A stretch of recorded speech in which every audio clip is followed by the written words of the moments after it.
Get to all of that with our roundtable later on. But first, Hardball's David Shuster has this report. 35 years after America was torn apart by the 58,000 U.S. troops killed in the Vietnam War, today President Bush reopened the wounds. He argued to veterans in Kansas City that the United States got out of Vietnam too soon. One unmistakable legacy of Vietnam is that the price of America's withdrawal was paid by millions of innocent citizens. The president's speech, designed to bolster his argument for staying in Iraq, was remarkable politically and because of the president's take on history. Many argued that if we pulled out, there would be no consequences for the Vietnamese people. And just a few sentences later, in Cambodia, the Khmer Rouge began a murderous rule in which hundreds of thousands of Cambodians died by starvation and torture and execution. But it's a fact that the murderous rule in Cambodia began well before the U.S. withdrew from Southeast Asia, and many historians argue that the United States made the violence worse by going into Cambodia and Vietnam in the first place. There's another price to our withdrawal from Vietnam. The president then said the pullout from Southeast Asia emboldened America's enemies. But he wasn't talking about our enemies at the time, including communists and the Soviet Union during the Cold War.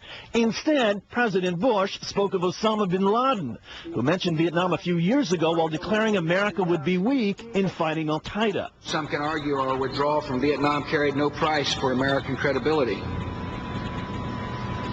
But the terrorists see it differently. Bin Laden, however, is running al-Qaeda from somewhere along the border between Pakistan and Afghanistan, not from inside Iraq. Furthermore, the president's argument today is at odds with his view of the Iraq War a few years ago. A year into the war, as the insurgency was growing and the U.S. death toll was rising. How do you answer the Vietnam comparison? I think the analogy is false. I also happen to think that analogy sends the wrong message to our troops and sends the wrong message to the enemy. In just 4 weeks, President Bush will deliver his report to Congress on the progress the administration sees in Iraq. And with Iraq making no political progress, the Bush administration is increasingly touting security efforts. But President Bush is on the defensive and under enormous pressure. And today, while trying to show support for embattled Iraqi leader Nouri al-Maliki, the president delivered a mixed message in the same sentence.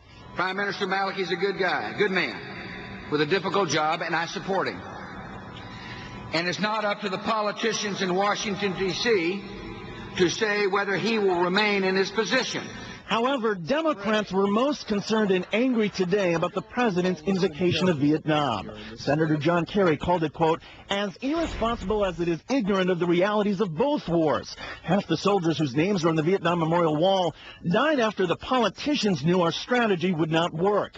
The lesson is to change the strategy, not just change the rhetoric. White House officials expected the criticism today and were so convinced that invoking Vietnam would help make their case about Iraq that they mailed out excerpts of the president's speech last night.